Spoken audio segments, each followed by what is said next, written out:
But now we have to discuss Biot-Savart law. Actually, Biot-Savart law, what it tells, and it helps to calculate the magnetic induction at any point due to a current carrying element.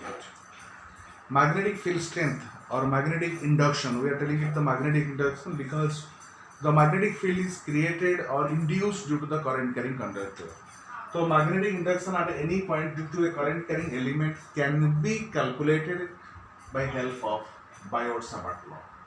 What the Biot-Savart law tells? Suppose this is the current carrying conductor. This is the current carrying conductor. Current flows through it here, and this is the current flowing through is equal to I. And if you consider a small element, this is the dl is the small element.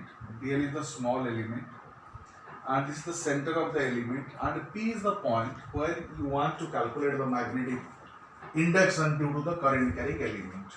So it is clear the dl, the direction along which the current is flowing, that gives the dl direction, dl vector.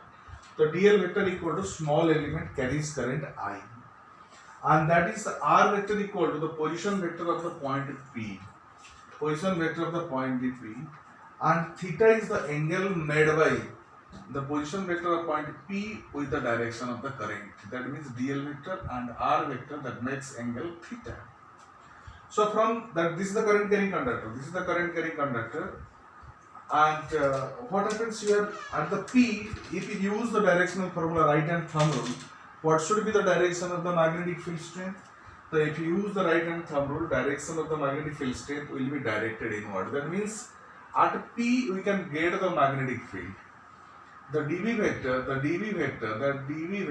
is the magnetic field strength, that is represented by dV vector because of it is due to the small current carrying element dl, and the dV vector is directed inward according to the right hand thumb rule. That you know the direction and you know the magnetic field is created. So what is its magnitude? What is the value of that dV vector?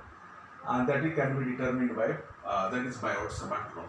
So what the law tells? It states that the magnetic induction, or if you write the law also in this manner, it states that the magnetic induction at any point due to a small element dl carrying current I is, number one, directly proportional to the length of the element dl.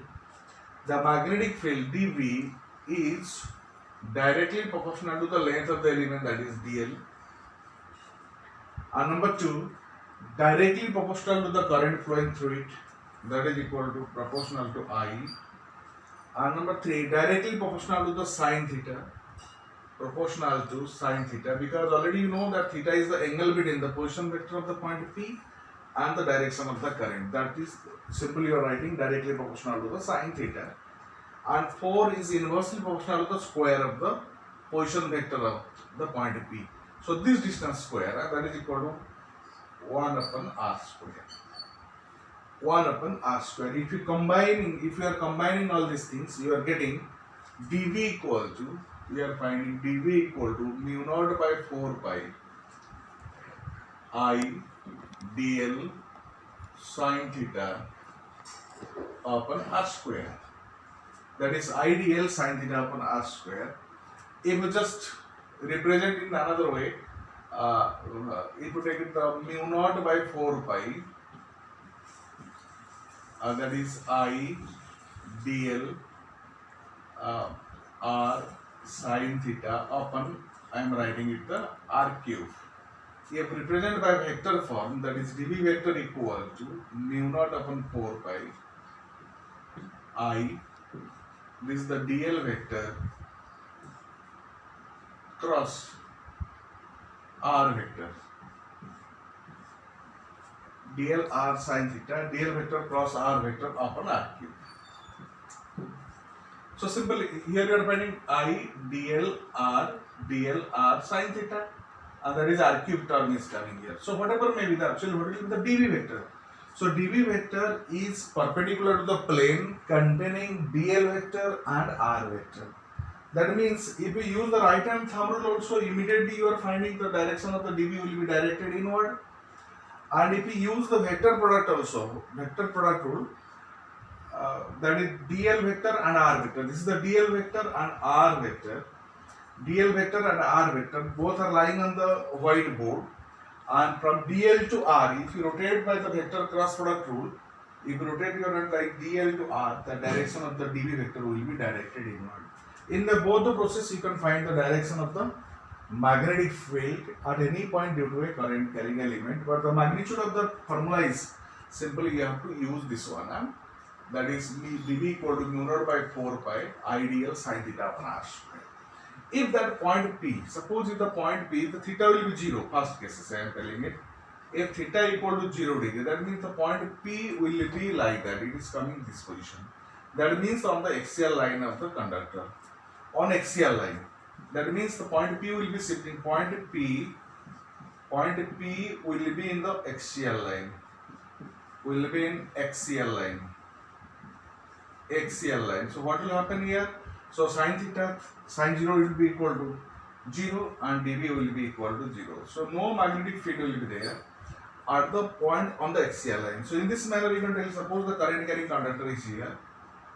Current carrying conductor, here you can get the magnetic field, here you can get the magnetic field, here you can get the magnetic field, here this point on the axial line or on this point on the axial line the dV will be 0. In these cases we can tell the dV vector equal to 0 and here also dV will be 0. So on the axial line of the current carrying conductor magnetic field will be 0. Another thing, if theta equal to 90 degree, if theta equals 90 degree, that means to tell that on the equatorial line the P point will be on the equatorial line. So what will the equatorial line? Sin theta will be maximum, so dV will be maximum. dV equal to mu naught by 4 pi IDL upon r square, that is the maximum. So on the axial line you can get the maximum magnetic field. So on the axial line of that current carrying element, that means at the perpendicular point, if it is the point, this is the point, if this is the perpendicular point, sorry, in the equatorial plane, in the equatorial line you can get the maximum. This is the maximum. That is axial, you are getting the 0 magnetic field. On the equatorial line you will be finding the maximum magnetic field. This is case of the equatorial line, on the equatorial plane. Equatorial line you will get the maximum. But means that here to that perpendicular line, if you draw it here element, and you can get the maximum magnetic field. So this is all about your Biot-Savart law.